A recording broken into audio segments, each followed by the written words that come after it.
ইজ্জত আছে। মুসলমানের ছেলেরাও, এ নবীর উম্মত উম্মতিরা, আল্লাহ জান্নাতের আমরা আল্লাহকে নিয়ে যাব। এখান থেকে আমাদের অন্তরকে সাফ করে পাক করে আমরা আমাদের অন্তরে আল্লাহ বসিয়ে নিয়ে যাব। এ নবীর উম্মত উম্মতিরা, এক মেয়ানে দু তলোয়ার থাকে না, এক মেয়ানে দু তলোয়ার থাকে না। আমার আল্লাহ প্রতিটা বান্দাদের দিল একটা করে বানিয়েছে। দিল দুটো আল্লাহ দেয় না, দিল একটা। ওই দিলটা হয় দুনিয়ার জন্য কাঁদে, নাহলে আল্লাহর জন্য কাঁদে। যার দিল দুনিয়ার জন্য কাঁদে তার দিলে আল্লাহ থাকে না, আর আল্লাহ যার দিলে থাকে ওই দিল কোনোদিন দুনিয়ার জন্য কাঁদে না।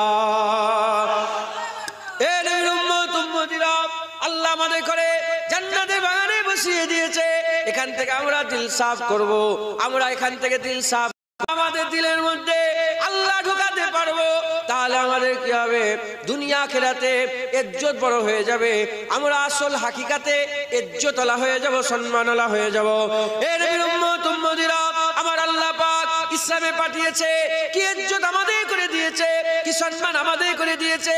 আমরা যদি ফিকির করি, আমরা যদি চিন্তা করি, আমরা যে মুসলমান, এর শুকর আদায় করে জীবনে আমরা শেষ করতে পারবো না। এর শুকর আদায় করে জীবনে শেষ করতে পারবো না। তাই আমাদের কি করতে হবে? মুরব্বীদের কথা আছে, কদর যদি না করো দাঁতের কদর করতে হয়। দাঁতের কদর না করলে, দাঁত চলে গেলে তখন বুঝতে পারবে দাঁতের কি মজা আছে। আল্লাহ নিয়ামত দিয়েছে, তার কদর করতে হবে। কদর যদি আল্লাহ কেড়ে নেয়, ওই যা হয়ে যাবে, সমস্ত ধ্বংস হয়ে যাবে, শেষ হয়ে যাবে।